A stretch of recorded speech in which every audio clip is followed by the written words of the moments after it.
good to see you. Welcome to my channel, AB7 Trader. How can I help you? Gusto niyo bang matuto about stock market, technical analysis, tips and strategies? So, don't forget to subscribe my channel, then click the notification bell dahil every week nag-upload tayo ng 3 minimum videos about stock market.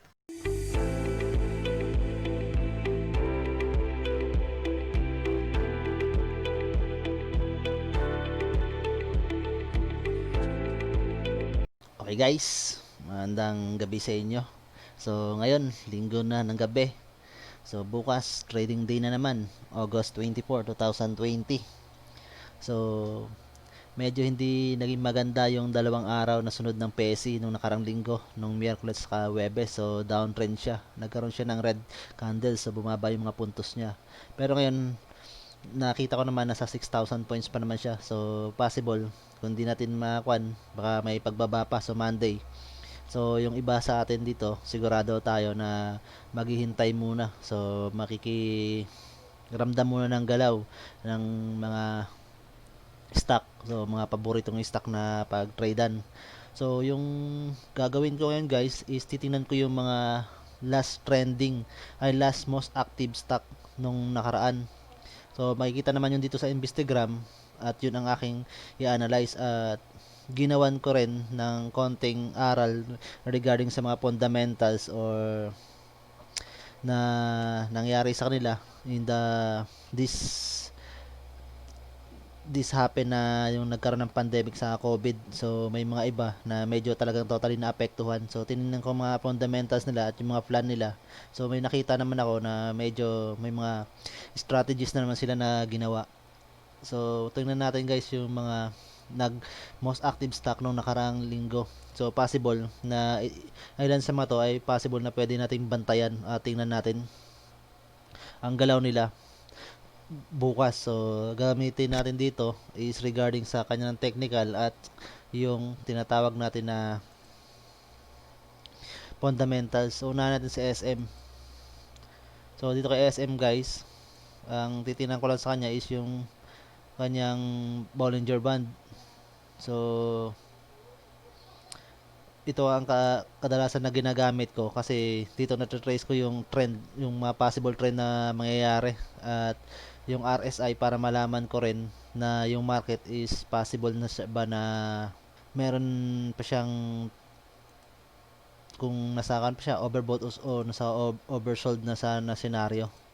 So yun ang mga ginagamit ko ng mga technical indicator para ma-distinguish ko yung mga kanila. So gumagamit din ako ng ibang technical indicator pero not totally na sila yung ginagamit ko. Pero ito kasi mas nasanayan ko gamitin to kasi gawa nga yung parang nakikita ko yung kanya, yung possible scenario na pwede niyang galawan. So yung mga Bollinger, bukod sa Bollinger Band, so yung VWAP naman ginagamit ko pag day trading tuwing araw ng trade. So pinabantayan ko yung galaw. So possible bukas ko na siya gagamitin regarding doon sa kanyang price movement. So tingnan natin yung SM guys. So sa SM nung tiningnan ko yung mga fundamentals niya, mga report niya. So nag-push siya ng 69% yung impact ng COVID sa kanya. Then ngayon may proposal siya ng band na almost 30 billion pero this coming bago yata December. So possible na yung unang band na gamitin niya is 10 billion. So possible ito yung mga gagamitin niya para yung natigil siguro na construction kasi possible naman talaga na wala silang ibang pagpukunan kundi mag-loan sila. So yun ang nakikita ko para i-support doon sa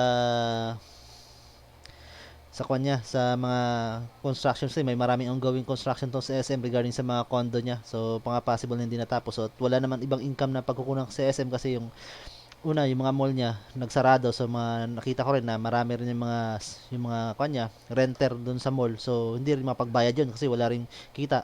So possible mag-loan siya at possible na yun ang i-support ni SM para sa mapagpatuloy niya yung mga project na nasimulan niya at after nito pandemic is magamit na to yung mga proyekto na to. At nakita ko naman regarding sa report ng regarding sa mga economies natin sa Pilipinas na possible by this coming year or bago mag-December magkakaroon tayo ng sinasabing na yung pagganda ng ekonomiya, almost ang kanila prediction nila sa 7.2%.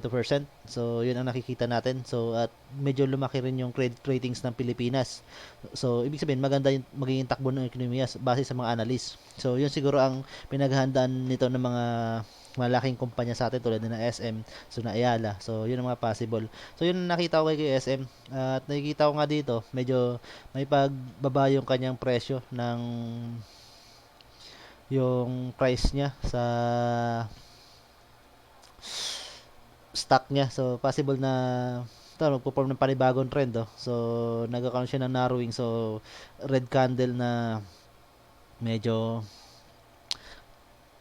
hanging man or possible na hanging man na red candle to. So possible na may pagbaba pa to. So yun ang nakikita ko pero nung Webes so medyo nag-flatten siya yung galaw niya. So trinay nga to na i-cross ng below kan eh. Magbibelow siya ng dito sa simple moving average ng Bollinger Band. So ibig sabihin trinay to na ihilahin pababa guys, at possibly ang RSI nito is bumaba nung pride nung Webes. So may possible na may pag-downtrend. So makikita nyo sa second report ni SM guys. Second quarter earning niya. So negative siya na 1.16 billion. So almost 69% yan ang impact of poll niya within 6 months eh. Yung base sa nakita kong report na nakita doon sa mga news regarding sa ni-research ko. So 106% ang losses niya. So second quarter compared dun sa first quarter. So possible na talagang kailangan na SM nung sinasabi nga yung ban na proposed 30 billion ban na kailangan nila. So para i-sustain yung project. So yun ang nakita ko kay SM guys. At medyo maganda abangan. At as of now para sa akin mas maganda maging investor ka dito sa stock na to. So kung trader ka, siguro yung mga movement nito, may movement man to pero possible kung gusto mo talaga masabayan, babantayan mo siya. Pero gusto mo lang siya kung gusto mong kumita dito, possible maging investor ka lang muna kay SM. So yun ang aking strategic dito kay SM Plan kung sakali mag-invest ako sa kanya. So nagpa-plan din kasi ako na maging investor muna kasi nga napakahirap din magkuhan sa market, magbantay araw-araw. So yung movement niya. So yun ang nakikita ko. So sunod guys si BDO. So si BDO so medyo downtrend nakikita natin. So napansin natin dito, so talaga may pag-down yung presyo niya. At wala akong medyo nakita ng mga fundamentals dito regarding lang dito sa report niya. So ito lang nakita ko, yung net income niya is loss siya ng 4.5 billion. So nalugi talaga siya. Ibig sabihin yung operational niyan guys is sobrang taas. So siguro sa sustain dun sa mga yung mga kanya sa mga empleyado niya, at isa pa yung mga may loan na mga sasakyan, so possible bahay, so mga amortization, so hindi makapagbayad.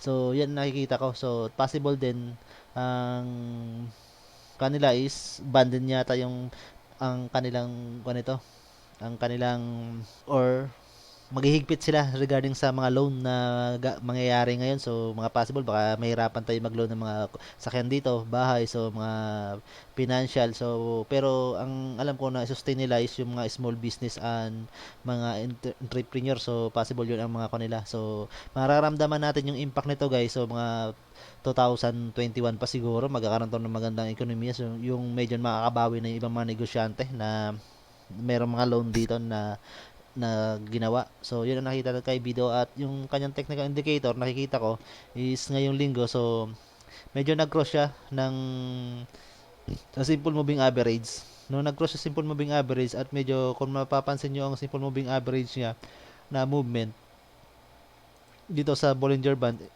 is pababa, pa going downtrend. So possible niyan na ang mangyari nito guys is magkakaroon to ng tinatawag na pagbaba ng presyo sa ngayong this coming week. So yun ang nakikita ko sa kanya kasi nag-cross siya so punishable pag another red candle to. So yun ang napapansin ko, at medyo yung RSI niya is nag-down dito sa 50. So nung pangalan siya nag-down nung time ng Wednesday. So yun ang nakikita ko sa kanya guys, na bababa siya. So isa sa mga tinitingnan ko kasi na binabantayan ko dito guys na possible na is yung parabolic SAR. So medyo yung parabolic SAR walang confirmation na pa down siya, so nasa lalim pa lang siya, pero possible na to bukas mararamdaman na natin to, or possible na makita natin to, baka umangat tong parabolic SAR dito, at yun na yun talaga totally na bababa. So pero possible naman talaga bababa na siya kasi nag-cross siya eh. Pero kung may possible na movement ng candle, so possible candle ang tingnan natin dito. Kung mag-green candle to bukas, may possible na magkaroon ng reversal, pero kung red candle pa rin to at ang movement nito is going down, so masabi ko, so tingnan natin ang ginalaw niya nung every 15 minutes nung kwan. So pababa siya guys eh. So yung every 15 minutes niya, so ng Thursday, so makikita nyo pababa, pa downtrend, pababa yung price nyo, sa baba nga siya eh. So yun ang nakikita natin dito kay BDO, may pagbabato ng presyo, so medyo hindi maganda as a trader bantayan. So tingnan pa rin natin. Pero yung isa sa man napansin nyo guys, itong si URC, so based sa kanyang technique, pero ito umabot na siya ng halos mag-overbought sa RSI niya, so may siguro maglalaylo to, so possible na magbibelow sa 50 to yung RSI niya guys, or possible na pag another red candle to, so possible na may pagbabato, pero possible kasi na maganda yung stock na to kasi base dito sa aking nakitang kwan, pananaliksik yung fundamental siya maganda, stronger than expected. So kumbaga in-expect nila na kikita, pero hindi nila in-expect na ganun kalaki ang kita. So net profit niya for the 6 months is 7.7%, equivalent na 5.53 billion. So ibig sabihin magandang stock na to. So at isa pa kasi si URC, yung kung ito mga products nito, so yung mga goods, so common necessities araw-araw, yung mga cup noodles, so yung mga pagkain, yung mga biscuit, so mapapansin niyo naman siguro yun mga gawa ng Universal Robina na na mga product. So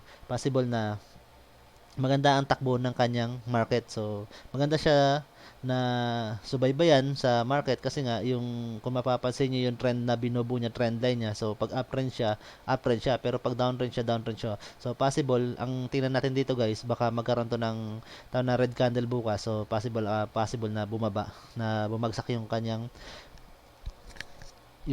price. So yun ang nakikita kasi galing siya dito sa almost overbought eh, so baka lalaylo siya. So makikita nyo 1.61 yung EPS niya. So yung net income niya 3.84 billion. So 5 ngayong second quarter lang yan. So within 6 months kasi sa nakita ko sa kanyang news is 7.7% or 5.53 billion. So ibig sabihin kumita pa siya, possible nga na nasa 2 billion rin ang kinita niya nung first quarter. So may 76% na positive eh, na makikita mo dito sa kanyang earnings. So possible na maganda siya tingnan guys si URC. Pero ang kwan lang natin ngayon dito is medyo downtrend yung price niya, may pagbaba. So isa sa mga kwan din is si MM. So wala tayong makita na kwan, so possible na may uptrend, so baka i-break niya yung RSI 70. Pero wala akong nakitang kwan sa niya technical kasi walang news na nilabas maliban dito sa mga report niya. So ito, second quarter earnings, so negative lang siya ng 3.0% compare doon sa nag-open siya. Pero yung open naman niya, June naman to nagbigay ng June 15 siya naging IPO. So confirm mo dun sa second earning ng 2020, negative siya ng 3.0 as expected siguro nila, pero nag-income pa rin naman siya ng 5.32 million. So tulad ni Universal Robina, so mga products din dito is common necessities din na nagamit ng tao. So may possible na may siguro baka i-break niya yung RSI 70, so possible may pag-uptrend na to ng konti. So hindi natin alam kung hanggang kailan niya i-sustain yung uptrend na yon. So nakikita ko nga dito, so baka i-break niya to yung possible price na to. Ito na yung resistance niya, last resistance niya na makikita nyo. So 3.36, so 3.36 ang last resistance na nakikita natin. So possible dito, ito yung last resistance niya guys. So possible pag na-break niya to, so possible mamimit niya itong price na to, so yung 3.63.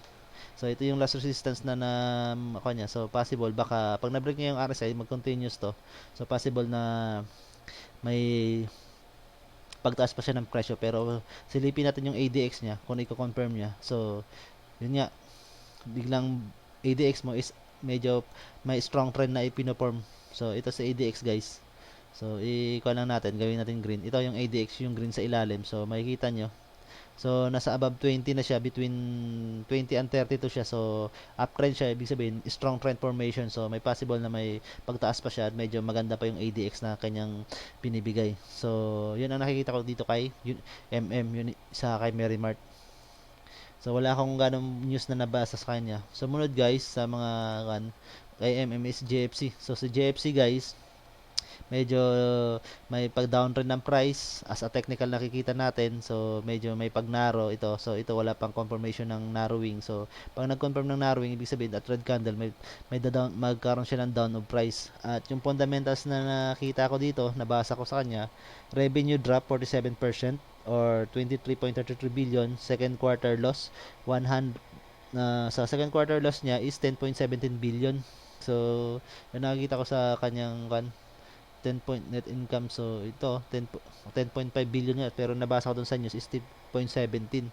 So sa report na nila dito sa PESI, so possible na mas mataas pa nga to. So open new store, so possible may kwan siya guys, is may plan siya na mag-open ng new store sa North America, Vietnam, Malaysia, and sa China. So some of store will be closed for transformation. So dito sa may mga store siya na i-close.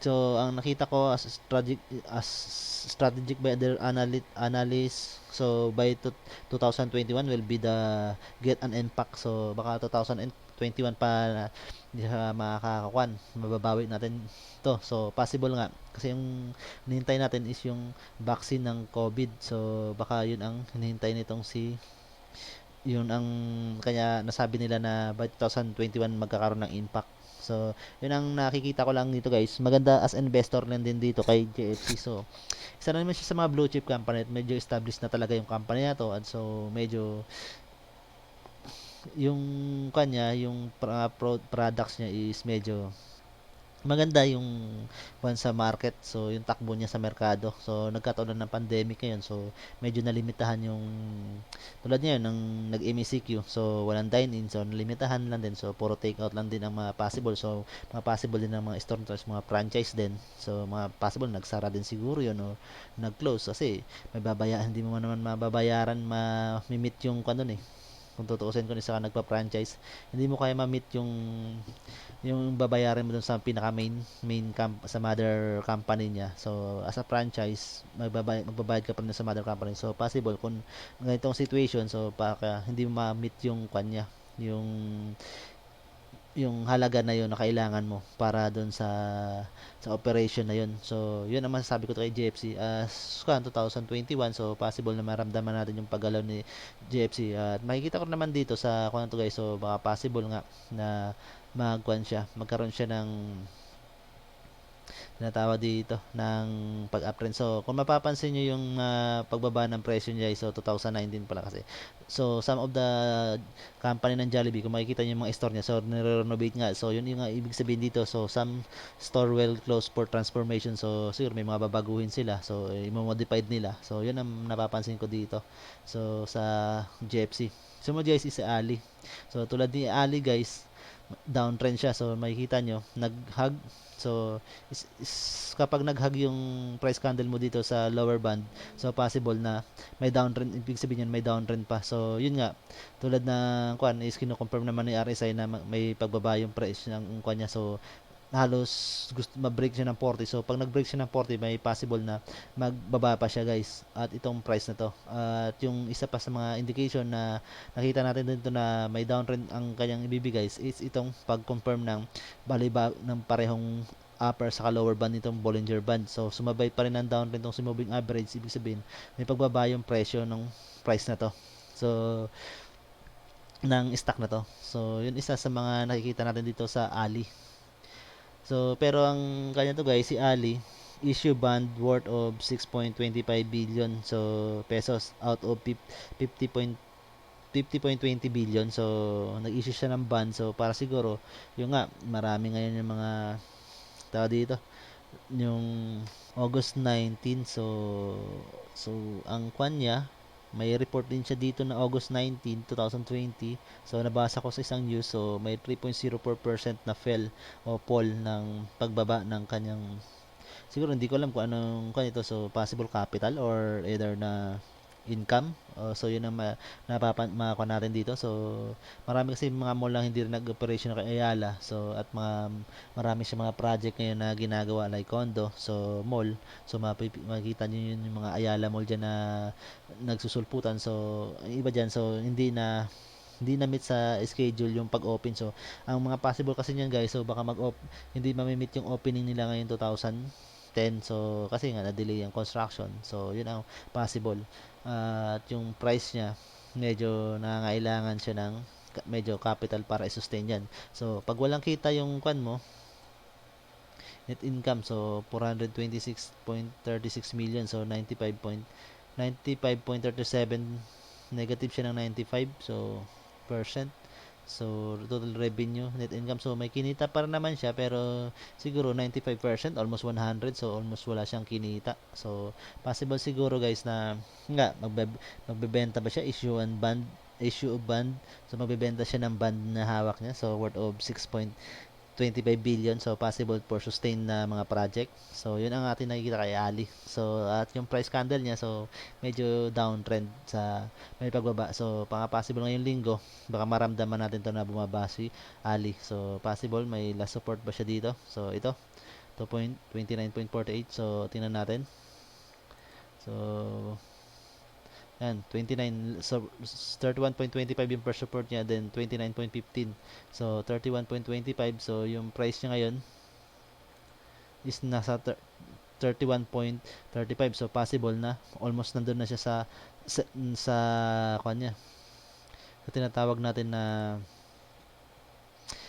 first support, mabe-break niya na. So pag na-break niya to, so possible baka pag na-break niya yung first support guys, so possible na may downtrend siya. So trinay niya almost na-break na nga to nung sa naging 31.15 nga yung price niya.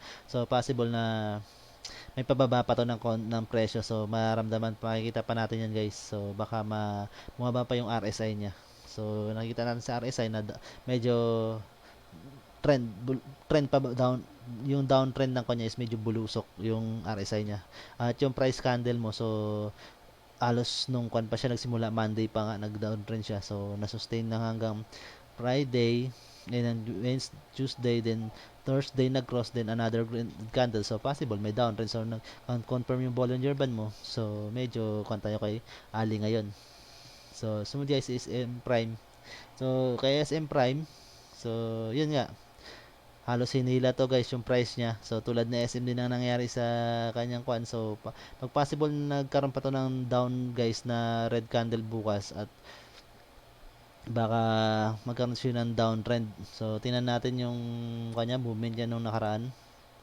So trinay na hilon pero binalik niya, sustain niya. So ang tanong dito, masusustain ba yung kanya to, yung price na to? So masustain niya na ba i-uptrend, or baka bumitaw na yung kanyang price? So tingnan natin yung mga bid transaction. So nasa 31, so medyo 23, so medyo malaki yung volume na hinihingi dito sa bid volume, nasa 223.3 ng 1,000, so 13, so may 300 dito. So medyo mataas naman ang mga volume dito. So possible may medyo malaki yung asking volume dito sa ilalim guys, isa dito sa bid. So possible na hinihila yung price niya pababa guys. So siguro tong RSI niya lang, so medyo nag-flat kasi nga yung close niya saka yung 2 days close niya is the same. So medyo flat yung RSI niya. So possible na hintayin natin yung sunod na candle niya guys. So possible na pag red candle, so sana green candle, sana pag green candle, so pag green candle, so another sunod tayo ng hintay na another green candle. Pero pag red candle na to, so possible na may downtrend na siya. Trinay niya na guys, so na-cross dito sa simple moving average natin dito sa Team Bollinger Band. So yun ang nakikita ko dito kay SM Prime. So isa rin nakikita ko dito kay sa kanya, sa fundamental niya is 46% drop. So 10.4 billion in 6 months. So sa loob ng mula January. So earning is drop siya ng 10.4 in 6 months. So 46% drop. So sa earnings, so medyo bumaba. Mall revenue fill. So fill 23% or 43.7 billion in 6 months. So yung mall revenue mo, so bumaba ng 23%. So in 6 months. Then Philippine Mall revenue slash 49 sa Philippine guys is sa Philippine nyo guys na mga mall revenue is less na almost 50% kasi 49% 14.4 billion. And yun nga sinasabi ko kanina tulad sa nangyari kay SM, naliwanag ko na rin kasi SM Prime to sa SM is halos isa lang mong kanyan. So SM is SM Investment, SMP is SM Prime Holding. So yung may hawak to ng mga mall ang SMPH. So rent polling income so ng 44% or 13.1 billion.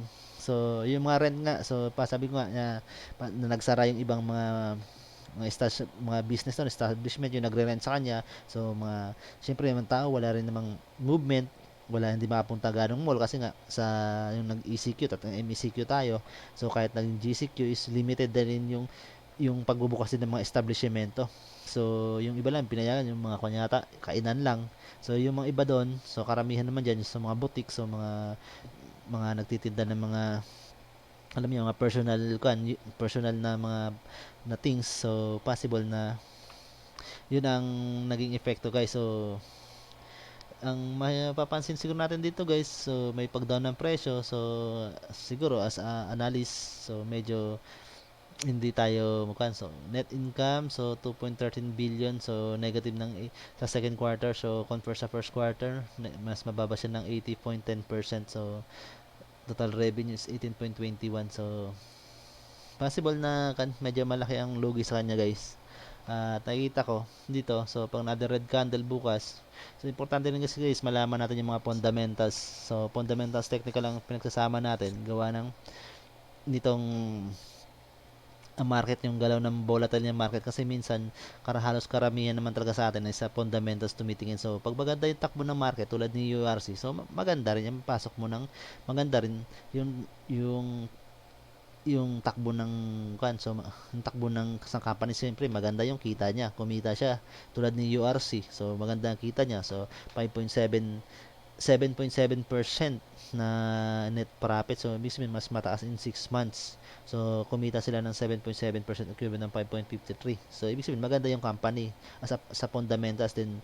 Possible may in technical niya man kasi ang technical guys kapag nagbit ka na dun sa sinasawag na overbought, so possible medyo bababa lang konti, then babalik ka naman sa taas. So yun lang so ang importante is fundamentals na important din yan. So guys, sinama ko lang kasi yung fundamentals para meron tayong ideya regarding sa mga nangyari sa company.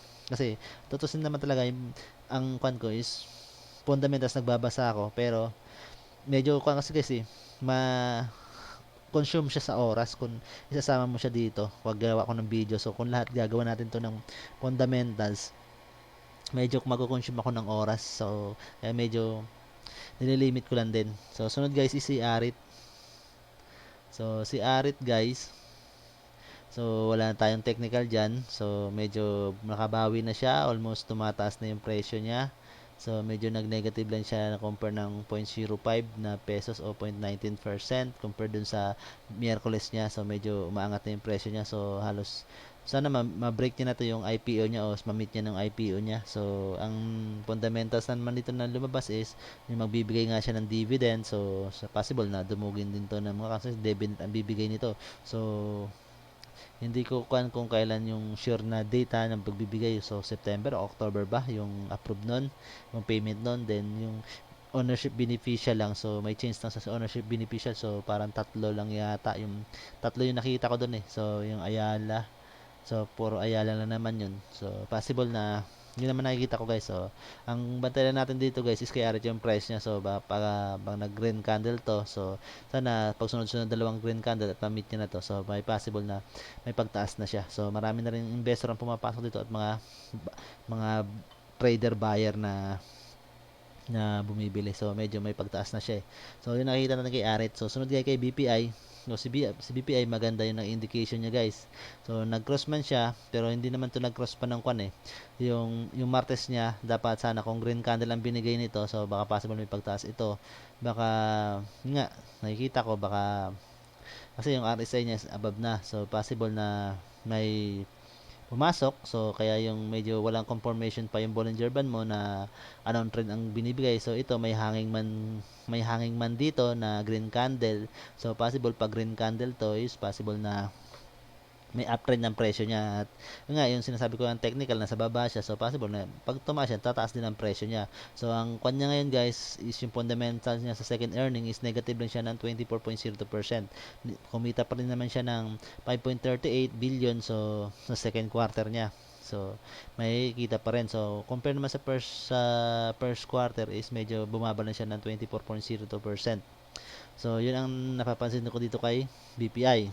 So at isa sa nabasa ko sa kanya, raise a COVID response band. So raise a COVID response band. So possible yung maglo-loan ng 21.5 billion. So dinagdagan niya for MSME or micro, small and medium enterprise. So at yung nito, yung tenor, so loan tenure niya is 1.75 years or almost na 21 months possible na babayaran mo. So kung maglo-loan ka, almost 2 years babayaran. Then ang annual interest na ibibigay niya doon sa maglo-loan ng mga businesses is 3.05%. So kung iisipin natin, medyo naapektuhan si BPI. So si BPI is established na siya na bangko. So siya na siya mga tinatawag na blue chip na company.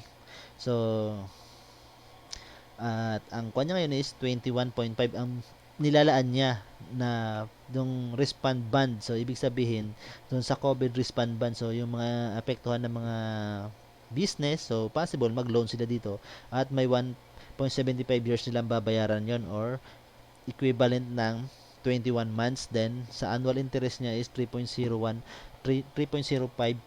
So possible may pagtaas ang kanyang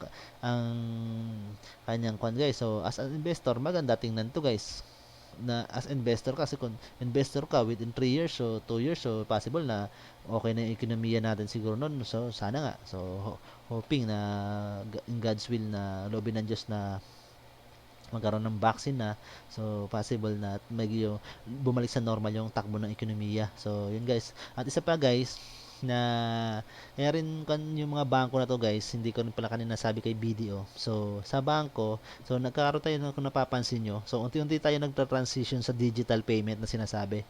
So halos hindi na tayo gumagamit ng halos literal na mga pera yung tulad sa iba sa atin, di ba dati credit card lang. So ngayon hindi, kahit hindi mo pwede mong bayaran kahit wala kang literal na pera, gamit lang yung tinatawag natin na yung sa mga payment uses natin, mga Pimaya, so GCash, so marami na ngayon, mga Coin.ph. So possible ang una makaka-benefits doon kasi bangko. So yung kanila, yung format nila, so halos magpipit na doon sa ganong sistema. So syempre papasok sila doon. At unang-una rin, bago ka rin makapag-deposit naman ng pera doon sa mga sinabi kong account tulad ng Payment, GCash, email is minsan dumadaan ka rin sa mga bangko. So sa mga remittance center. So possible na maganda magiging impact nito sa mga bangko tulad ng BDO, BPI, ng Metrobank. So ilan yan sa mga bangko na medyo established na sa atin, o nandiyan pa sila Security Bank. So yung maraming mga bangko diyan guys, so possible sila magbe-benefits yung mga ganong sistema.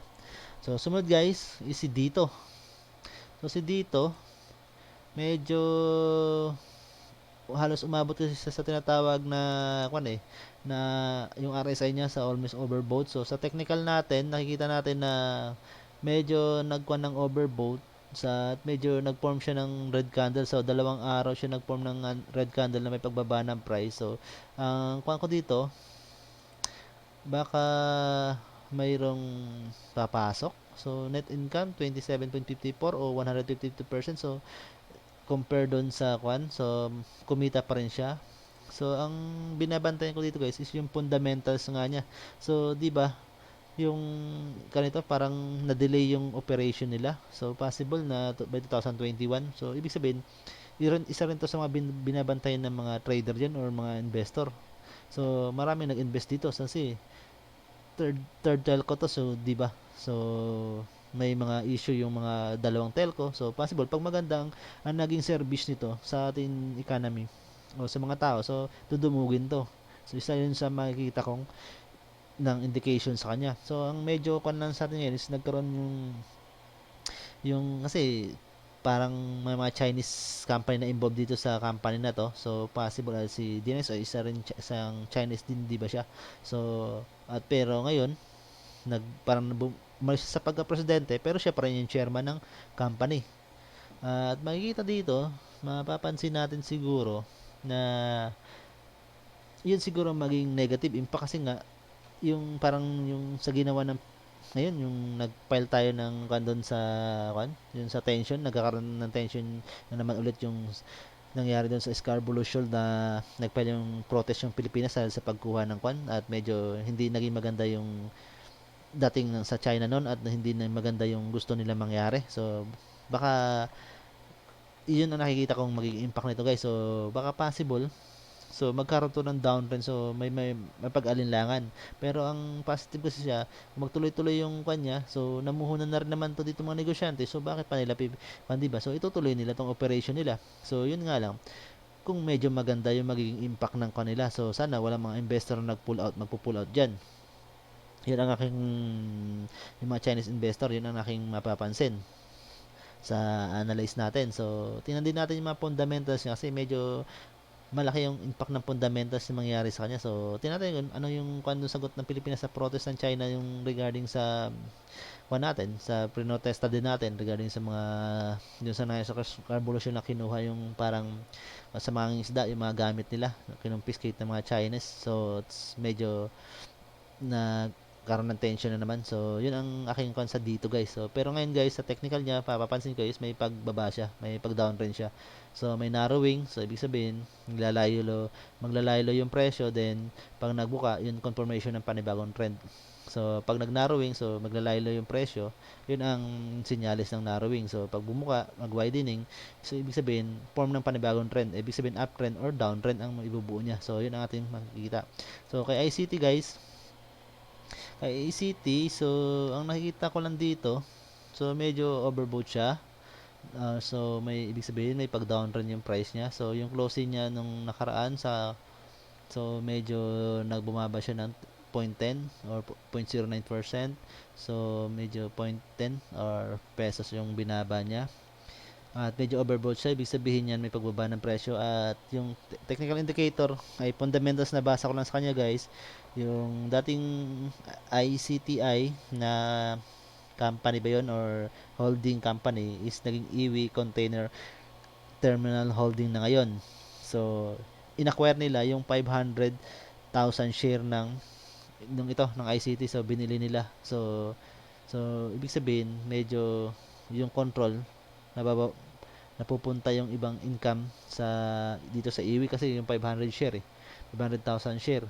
So nabawasan yung share ng ICT pero sila pa rin ang pinakawan. So possible nito yung may income ng company to, so medyo may maapekto rin sa this coming kasi binili 500,000 share acquired by Iwi Container Terminal Holding. So possible may bawasan yung number of share niya kasi kung kumita siya is mapupunta yung iba dun sa Iwi. So in-acquire na nila So possible at technical niya, so baka downtrend kasi nasa na siya nasa overbought scenario na siya. So yun na masasabi ko dito kay ICT. So si Pure Gold guys, increase capital stock ang fundamentals na basa ko sa kanya. So nagtaas siya ng kanyang capital, increase capital stock from 3 billion to 5 billion. Pero yung kanito guys, yung dividend na equivalent na may 1 peso, so the same pa rin yata ibibigay niya. So yung 3 as per capita, si 1 pesos dividend as per capita kung 3 billion, pero dun kung tinaas na si 5 billion, 1 pesos dividend pa rin ang kanyang ibibigay na dividend. So net income 1.63 billion o tumas ng 23.96%. So maganda naging takbo nito kahit nung economic tulad nitong si URC at ni MM. So medyo kumita sila kasi nga supermarket to. So isa rin to sa mga naging takbuhan ng mga tao nung siyempre mga kailangan natin. So palengke medyo hindi makabili, so possible sa mga supermarket yung mga karamihan sa mga tao na bumili ng time na yon. So tulad din ng SM guys, so may mga supermarket din sa SM kaya medyo hindi siya naapektuhan ng gaanong kalaki, pero halos karamihan kasi sa business MPM is puro mall at yung tao dito sa bangko. So marami rin siyang mga possible na naapektuhan. So yung kinaganda lang sa kanya is meron siyang supermarket o hypermart saka Save More. So medyo nakatulong. So kung mapapansin niyo yung mga supermarket na mga company tulad ng Unimart, so Pure Gold, so medyo maganda yung kan at saka yung home yung kay Bilyar, so medyo magandang takbo nung pandemic kasi halos dito mo namimili yung mga tao. So ngayon napansin ko dito sa technical niya baka may pagbaba ng presyo, so bumababa yung RSI niya guys eh. So medyo walang confirmation yung trend, may pagnaro. So yung green niya, yung nag-green candle siya, nag-confirm siya ng widening, pero nag-red siya, so medyo nag-narrow siya. So medyo nagkaroon ng sideways yung presyo. So baka nag-retrace ng presyo. So possible pag red candle to at nagtuloy itong narrowing nito, ay yung widening nito, so, baka possible na may pagbaba ng price.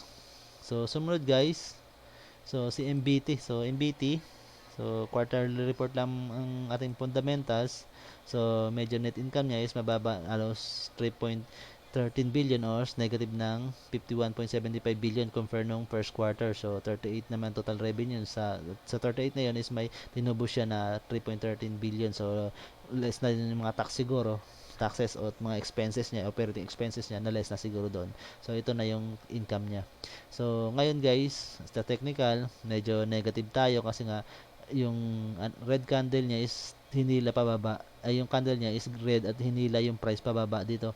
So halos pababa yung presyo nung nakaraang last trading day nung nakaraang week nung Webes, August 20.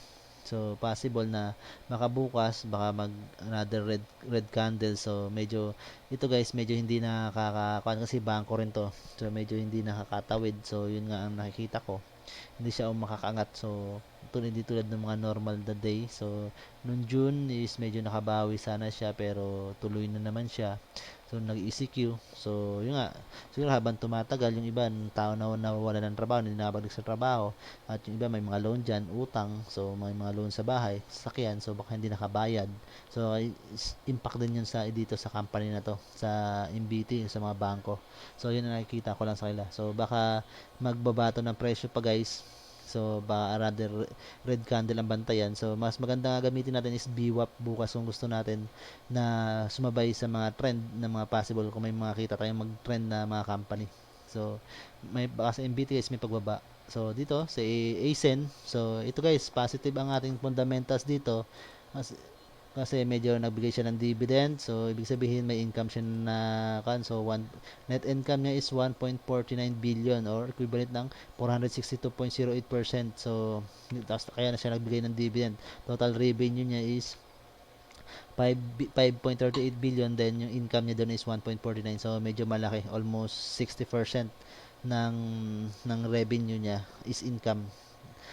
Yun ang ating nagan. So EPS niya is 0.18, medyo positive, medyo mataas. So ang kuan lang natin dito guys, baka bumaba yung price niya kasi medyo lumapit siya sa overbought. Pero kung mag another green candle man to, so hanggang ngayong week pero possible na hanggang sa ma-break nitong RSI 70. So yun ang possible na mangyari. So ito sa magandang tingnan natin is yung kanya candle niya bukas na isusunod. At yung isa pa sa mga fundamentals na nabasa ko sa kanya is these companies build solar farm in Central Luzon worth of 6 billion. So with a combined capacity of 150 megawatts. So yun nga, ibig sabihin maganda yung takbo ng company niya. So magtatayo siya ng panibagong farm ng solar panel na para mag-produce ng 150 megawatts na kuryente. So yun ang isusupply doon sa area na yun. So possible isang magandang income na naman yun. So pag lumalago yung business mo, lumalago yung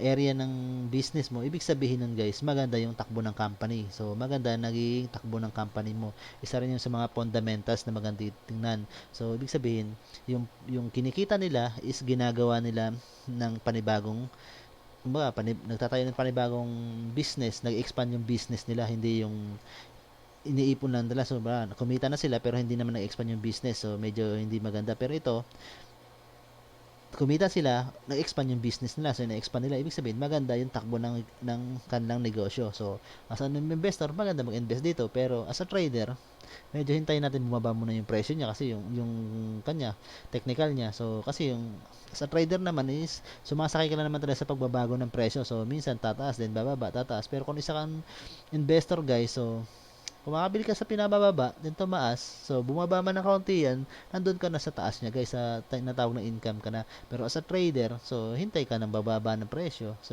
tingnan mo yung technical niya. So, dito, ang fundamentals dito is good for investor. So, as an investor naman, so hintayin mo rin muna kung saan maabot yung kung bumaba siya ng RSI 40, then yung price na yun, tingnan natin kung hanggang saan ang price ng RSI 40 na yun, guys. So, yun ang magandang tingnan dito kay ACN. Yung the fundamentals, so, ang technical lang is, sa trader is medyo, wala nang ganong mabibili. So, kung makakabili ka man dyan, so, pero baka hindi sapat yung maging income mo or mapupunta lang din sa mga tinatawag na mga fees. So, baka possible na maghintay ka ulit ng pagtaas nito o hintayin mo ulit bumaba muna siya. So, hintayin mo ulit siya na baka doon ka mag-income. So, mas maganda, hintayin mo lang siya bumaba. Then, pag tumaas na pag alam mo naman tumataas na, so, possible na doon ka na mag-trade. So, dito naman, so almost RSI 60. So, kahit nag-below lang siya ng 60 o 1560 and 60 and 50. So, pwede na siya mag-trade. So, maganda ang takbo ng company. So, si AGI, Alliance Global. So, medyo may downtrend na. So, ito, red candle. Buyback, buyback of share na nga to, guys, eh. So, medyo, nung nakaraan is 3.7 6.17 yung kanya, yung Miyerkules na price niya, then Webes naging 6.32, sumataas yung price niya. So, nagkaroon ng buybacks of share to, eh. 6.32 ba yan? Umabot ng 6.32 yung average, eh. So, kailan ba siya nagsimula? Alam ko may 6.17, eh. So, yun ang nakikita natin, guys. So, buyback of share lang fundamentals nakikita ko sa kanya. So, ang report niya, so negative siya ng 97.4 income niya. So, yung income niya is halos negative dito. So, ibig sabihin nasa billion ang income niya nung total revenue niya is 22.62 billion. So, yung ginastos niya, yung mga bumalik na pera, yung kanyang second quarter. Pero less mo yung expenses niya, operating expenses, saka yung mga capital niya is at ang makikita niya lang is 155.84 million. So medyo maliit nga, guys. So ibig sabihin medyo baka ng first quarter medyo maganda ang kita nito ng first quarter, guys. So negative nun, nasa 3.98 billion yan ang kinita niya ng first quarter ng 2020. So possible nga dito is naging 22.62 billion. So medyo naapektuhan siya ng pandemic. So dito medyo mataas pa yung kanya, eh, yung price niya. So, yun lang nakikita kong fundamentals niya, guys. So, ngayon, pati technical niya is mayroong pag-downtrend. Baka bumaba pa yan. So, silipin natin. EDX. Yun nga, guys. Medyo yung EDX mo is, mapapansin nyo, medyo nagkaroon ng weakening of trend na strong trend formation. Weekend, ibig sabihin, weakening of trend, ibig sabihin, medyo lumaylo yung trend mo. So, hindi na-sustain yung tuloy-tuloy na strong trend, guys, ibig sabihin, may possible na straightening of trend, ibig sabihin, may pagtaas ng trend. Ibig sabihin, kung downtrend yan or uptrend, ito pag tumataas daw, pag bumababa, guys, yung EDX mo, ibig sabihin weakening of trend, ibig sabihin lalaylo siya, ibig sabihin either na pagpataas siya is bababa siya, lalaylo siya. Kung pababa naman siya, ibig sabihin magkakaroon siya ng reversal. Ang ibig sabihin indication nito, guys, na medyo mag-downtrend ng konti, ibig sabihin magkakaroon siya ng reversal ng price. Tulad nito, guys, di ba? Ito, strong trend kasi yan, eh. Pag sinabing straightening, guys, ibig sabihin may malakas na trend, may malakas na formation ng trend. So may magandang formation na ibibigay. So pag sinabing ng strong trend, ibig sabihin yung iangat ng presyo niya, sa price naman yun siya is magbe-base. So dito sa ADX guys, ang pagbasa nito, ito kapag tumataas guys, ibig sabihin yan strengthening, ibig sabihin may continuation. So pag sinabing na ito, pag bumaba, ibig sabihin weakening, ibig sabihin medyo magta-transition yung trend. So pagdating naman ang drop mo is nasa below 20, ibig sabihin nun weak trend, ibig sabihin medyo yung presyo mo is hindi ganong kataas. Yung 20 and between 30, strong trend yung price mo. So strong trend ang price mo, either na tumaas, medyo maganda ang tagtaas, so medyo may gap up kaunti ang pagtaas. At pag sinabi naman above 50 yung kwan mo, yung ADX mo, ibig sabihin extreme trend. So ibig sabihin may pagbulusok pataas o may pagbulusok pababa. Yun ang ibig sabihin nun guys ng ADX. So guys, maraming salamat sa inyong panonood. Sana may ideya na kayo about dito sa mga most active na stock. So ito ang tinalakay ko ngayon. So possible na ito ang pwede natin bantayan kasi nga sa top gainer. So hindi natin masasabi kasi kung may magandang indication. So si Makay, so medyo kan kasi obvious yung pagtaas niya. Medyo napaka-obvious yan, no? So, at medyo nag-above yung RSI mo. So, at dito naman, nung obvious yung pagtaas mo, guys, pagtaas ng dito, sabagay, reversal pala to. So, nagkaroon ng weakening, ibig sabihin may pagtaas, pero RSI mo is overbought. So, dito naman tayo kay RCI. So, RCI is ROAS company. So, medyo ito guys, magandang company na to si ROAS na babantayan din pala natin. So, possible na ito, may pagtaas pa ng presyo guys, oh. So, medyo ang kanyang transition, yung galaw ng kanya ng kanyang Bollinger Band is medyo neutral. Then, nagkaroon siya ng green candle, medyo magandang pagtaas niya. So, 6.67%. So, possible at na-break yung RSI 50. So, ang kanya lang is baka kung mag-reverse to guys, kung magkaroon to ng reversal. So, medyo nag-weaken extreme, yun, sinasabi ko extreme strong trend na weakening. So, nag-weaken. Saan siya nag-weaken? So, dito. Nag-weaken siya dito. So, possible si ROAS guys, may indication siya nag-hug dito kay Bollinger Band, may pagtaas ng pressure ito si RSI. So, baka possible bukas guys na maganda rin tingnan tong si RSI o ROAS Investment and Company Incorporated. So, sumunod guys na maganda yung naging kan sa 80. So, Atlas Consolidated Mining. So, medyo overbought na to guys.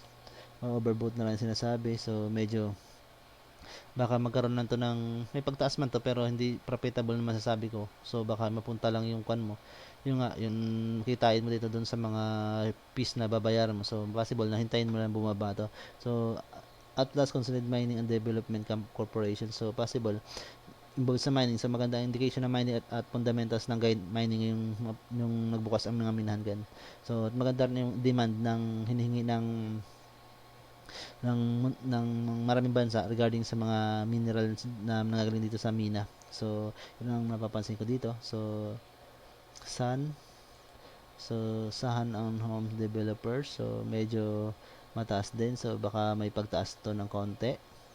So, ang RSI niya. So, medyo naglaylo yung kanya. ADX ha. So, pag umangat at ma-break yung baka RSI 20, ADX 20. So, possible na may pagtaas ng presyo guys dito. So, wala pang confirmation ng trend. So, pag mag-widening at tuloy-tuloy ang green candle, so possible may pagtaas siya ng presyo ngayong Friday. So, yun ang magandang bantayan din pala dito. So, Eagle, so Cement, so may widening na. So, medyo malapit nga lang sa overbought. So, pero possible pa rin na may pagtaas pa rin ng presyo. So, yung pag-cross niya ng Merkulis is hindi natuloy. Yung Martes na cross niya, tinatry niya mag-cross, is ni-reverse ng Merkulis, nagkaroon ng doji candle. Then Webes, nagkaroon siya ng tinatawag na pagtaas ng presyo. So nagkaroon ng dito widening of trend. So possible baka i-meet niya yung RSI 70, itaas niya pa yan. So nakikita natin dito guys, so ilan sa mga to. So MWC now, so medyo magaganda Sinaw. So, yun nga, medyo mataas na rin. So, baka magtuloy-tuloy, baka yung presyo ng pagtaas. So, hindi overbought ang ibig sabihin ito kasi yung RSI mo is hindi overbought. Ibig sabihin, uptrend ang presyo na ibibigay niya pa. So Sinaw is may konting pagtaas pa. So sa MWC, so yun.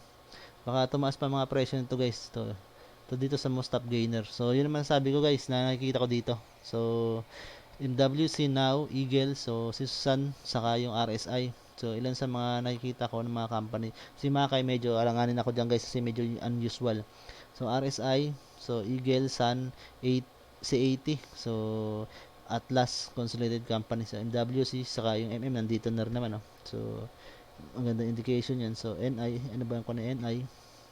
So ito ay masyado ng overboats guys. So Nihag Mineral Resource International, Nihaw, so minerals, so sa mining din to. So medyo overbought naman siya guys. So naging maganda kasi indication ng mga mining ngayon guys. So baka possible guys na may medyo baka bumaba to guys. So tingnan natin guys yung candle niya saka yung itong galaw ng IDX sa RSI. So baka mag-weekend nito guys Magkaroon ng weekend, so possible na i-down niya muna. So possible maganda negative ang net income, so nalugi pa nung kanya. So siguro kaka-open na nito. So ito yung mga na-open. So puro negative nga dito yung mga revenue niya ng mga nakaraan. So yung na-close siguro. So medyo makan. So kahit kumita guys, so siguro matagal siguro na-close to guys. So kaya yung revenue niya medyo negative kahit tumaas na yung mga presyo niya. So yun ang nakikita ko guys dito kay Ikan. So yung sa second quarter niya. Pero third quarter possible na kung na to, sa positive na siguro yung magiging income nito sa kanya kasi nga ito yung part na to, yung July is part na to ng third quarter. Itong July 1 guys, start na ng third quarter na hanggang September, so possible makita. So yung first quarter mo ito, so medyo pababa nga yung March mo, then yung May to June is medyo hindi maganda yung takbo. So possible guys na pero ang nito guys, ang bantayan nyo, so baka mag weekend to guys yung ADX saka yung RSI mo, so nasa involved siya sa mining at overbought na siya. So yun ang nakikita ko guys. So maraming salamat sa inyo guys.